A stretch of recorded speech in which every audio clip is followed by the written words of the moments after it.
Hola, en este vídeo me refiero a la ley natural de derecho, una cuestión que se considera el cabo de hornos de la teoría del derecho, el punto más meridional de América en el que la navegación se considera uno de los mayores retos náuticos debido a los fuertes vientos y oleaje y a la presencia de icebergs. De modo análogo, dilucidar la existencia de una ley natural por la que se pueda afirmar la vigencia de unos derechos y deberes universales, inherentes a toda forma de convivencia que se pueda considerar propiamente humana, no es tarea fácil, ni es generalmente admitido dada la diversidad de culturas.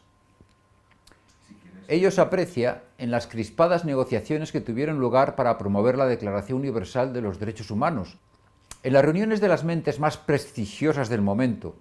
convocadas para investigar el fundamento de dichos derechos, ante la manifestación de extrañeza de que personas con pensamientos distintos y enfrentados estuvieran de acuerdo en redactar una misma lista de derechos, omitiendo las razones teóricas en las que dichos derechos se fundamentan, estas personalidades contestaron: sí, estamos de acuerdo en esos derechos, a condición de que no se nos pregunte por qué, ya que eran precisamente los opuestos por qué sobre su fundamentación lo que podrían enfrentarles.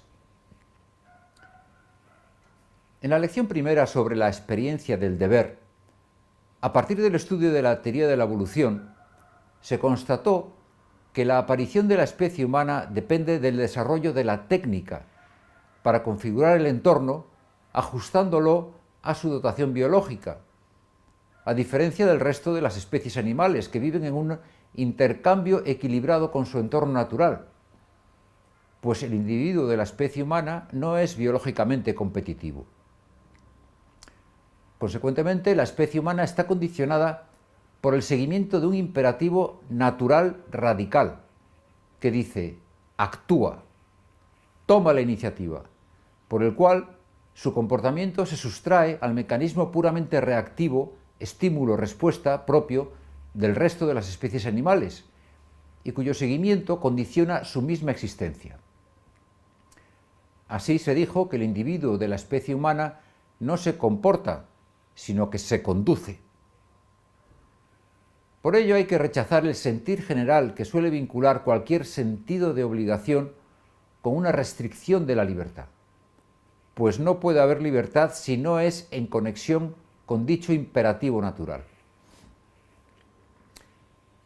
Esta experiencia radical del deber, en el pensamiento clásico recibe la denominación voluntas ut natura, aludiendo a la voluntad como una facultad tendencial, como el dispositivo humano que lanza al individuo a la acción según el imperativo vive, sin que sepa exactamente en este nivel profundo de la conciencia lo que ha de hacer en cada situación particular en la que se encuentre. Es inmediatamente cierto para cualquiera que este imperativo radical interno por el cual tengo que tomar la iniciativa para sobrevivir constata el valor de vivir como opuesto a morir. Para el ser humano es mejor vivir a no vivir, y por ello me conviene trabajar para ganarme el alimento y construir una vivienda que me ampare de las inclemencias del tiempo, como alternativa a morirme de hambre o de frío. Es evidente que puedo elegir esta segunda opción, pero si decido morirme a la intemperie o de inanición, no deja de resonar en mi mente una conciencia de desgracia, porque lo ideal para mí seguiría siendo poder vivir una vida digna de ser vivida. Con ello se constata la existencia de una normatividad natural que es objetiva, con independencia de que la siga o no, que está vigente para todos los individuos que integran la especie humana y conforme al cual se ha de organizar la convivencia. Como también existen principios operativos objetivos en el uso de la inteligencia, como es el principio de no contradicción, según el cual es imposible que A sea B y no sea B al mismo tiempo. Así, en el artículo 15 de la Constitución española se dice: todos tienen derecho a la vida, como positivización de este principio primordial de lo que cabe denominar la ley natural. La existencia de una orientación original de la conducta vinculada al modo de ser humano fundamenta el conocido lema «La verdad os hará libres», cuando en una primera aproximación lo propio sería decir que la verdad os hará sabios, ya que si hay un modo específico de dirigir la conducta vinculado a la condición humana, es evidente que progresar en el conocimiento de dichos principios de conducta y vivir conforme a la verdad encontrada sobre ellos favorece el crecimiento y el desarrollo del hombre y de la mujer como seres libres, en cuanto es su libertad lo que constituye el núcleo de su humanidad. Con ello se constata que los individuos de la especie humana pueden variar en la línea misma de su ser, creciendo o disminuyendo en humanidad según actúen en favor o en contra de dichos principios naturales del obrar. Contrariamente, ningún gato puede crecer en su gatez, sino que vive como gato perfecto desde su nacimiento hasta la muerte, pues nace ya terminado en el sentido de que su proceso vital está dado de antemano, ajustado a su condición natural, y por el que se define precisamente como un gato. Nada impediría, sin embargo, que un hombre se determinase a vivir como viven las jirafas, por ejemplo. Por ello, la naturaleza humana ha de calificarse como una naturaleza moral, debido a una dinámica tendencial típica suya, orientada hacia el crecimiento efectivo e intensificación en su humanidad, o alternativamente, en cuanto hombres y mujeres que son dueños de su conducta, si dichos principios naturales de conducta no se siguen, una dinámica que tiende a su deshumanización. La aparente contradicción que existe entre libertad y la necesidad intrínseca a la condición humana de seguir unas pautas normativas para la consecución de una plenitud que sea auténticamente humana, se resuelve por la distinción que existe entre principios y reglas, como dos tipos de normatividad que se emplazan, los principios en la existencia misma de la razón natural y las reglas en su ejercicio práctico. Esta cuestión es fundamental para llegar a entender el alcance de la obligación jurídica derivada de la existencia de la ley y de la vigencia del derecho.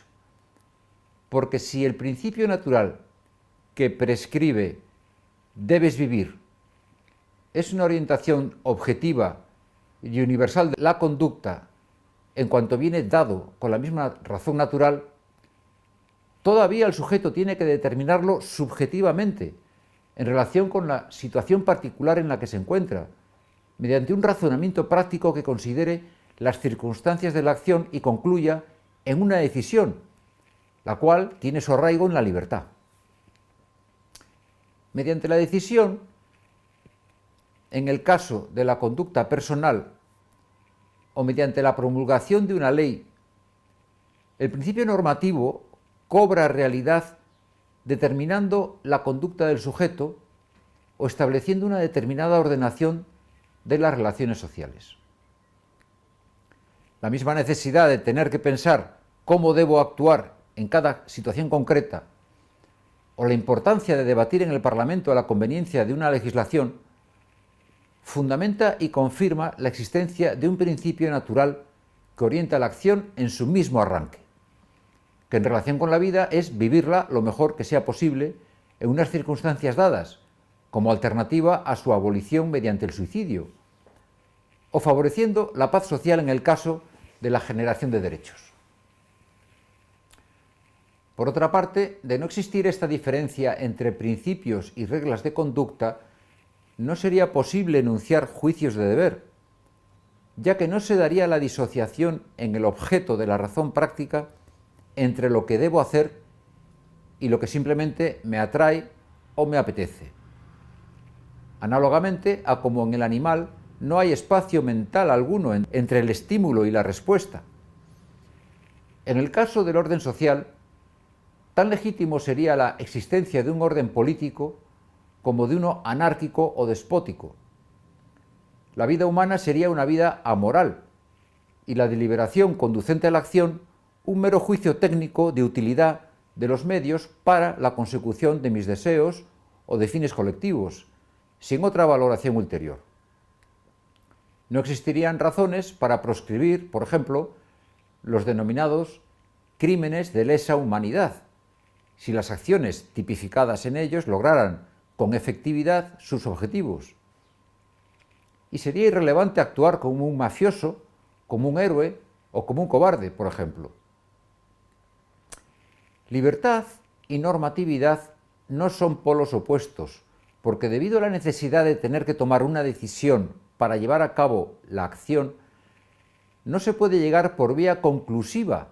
a la transformación de un principio en regla para la acción. Pues si la premisa mayor, por ejemplo, este hombre debe vivir,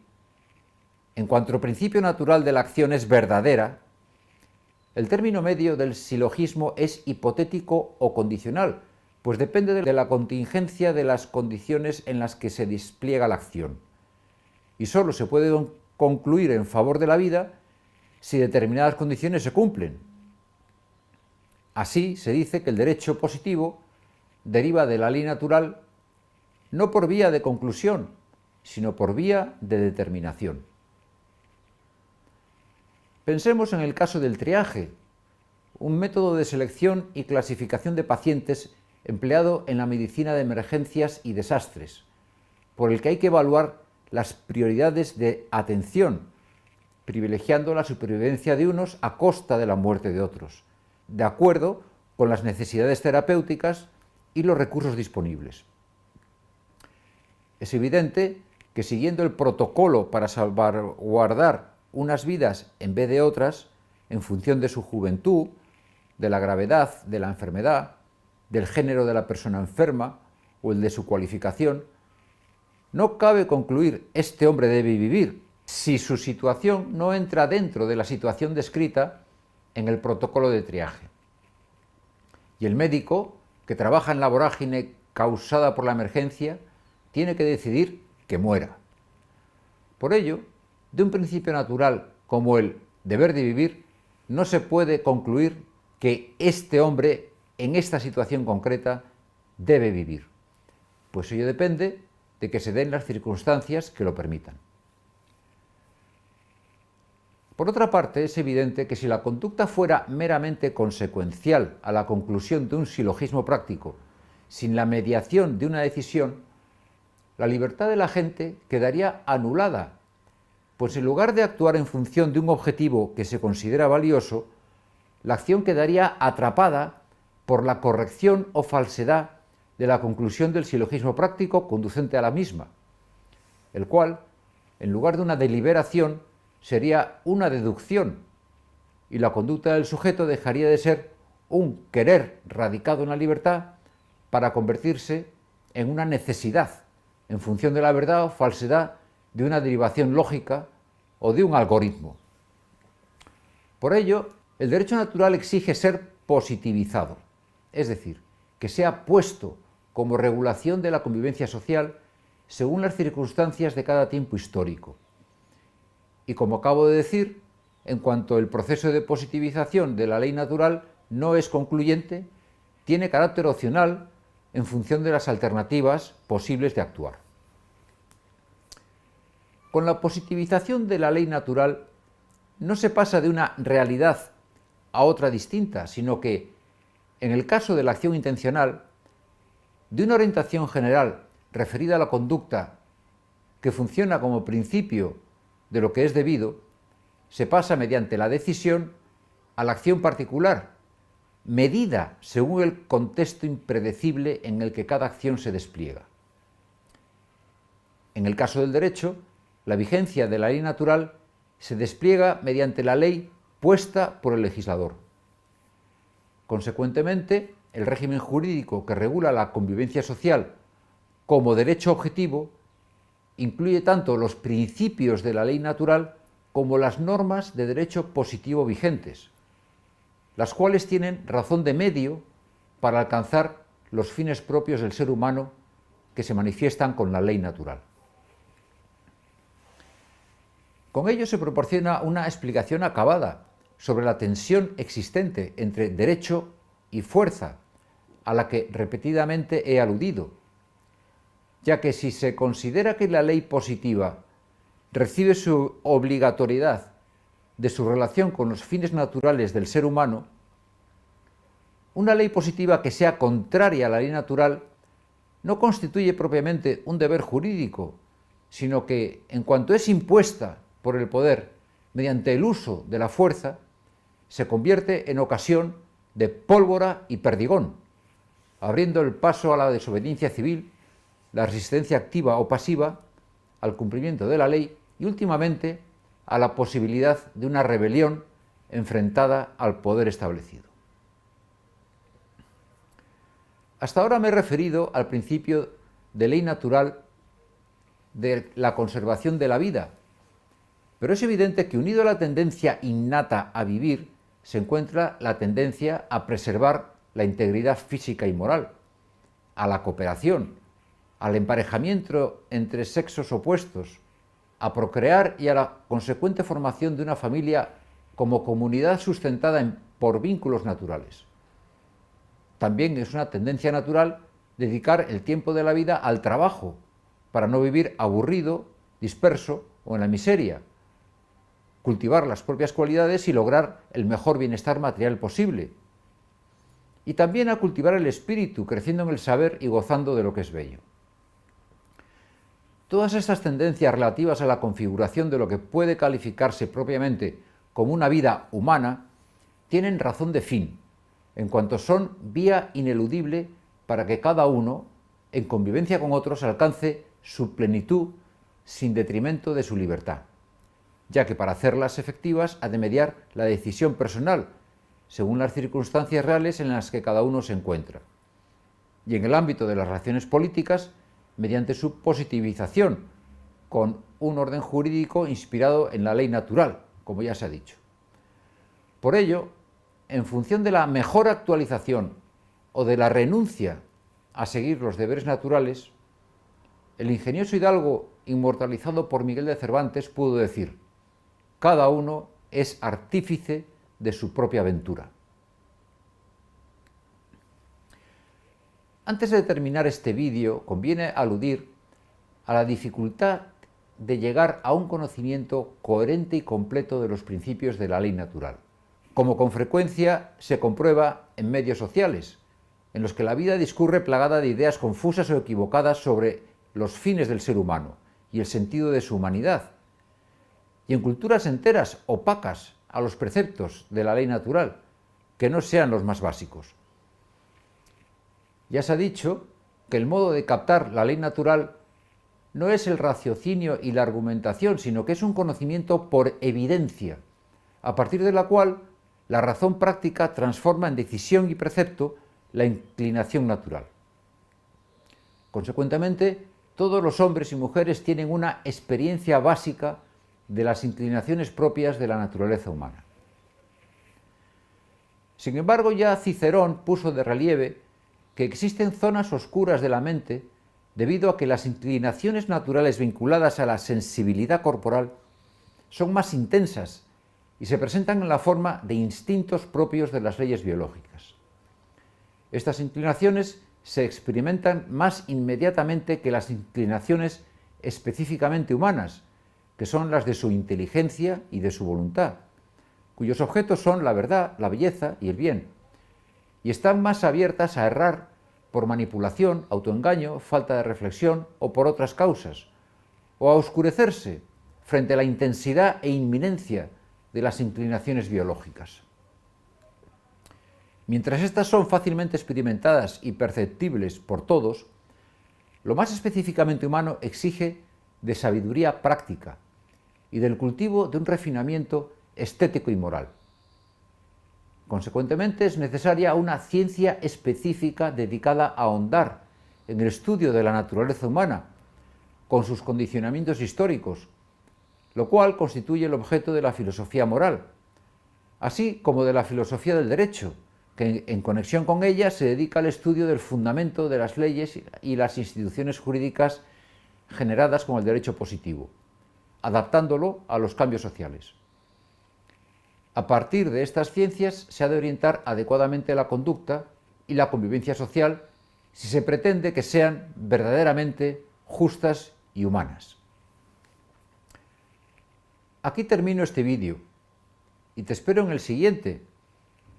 en el que comenzaré la explicación de los conceptos jurídicos fundamentales. Hasta entonces, adiós.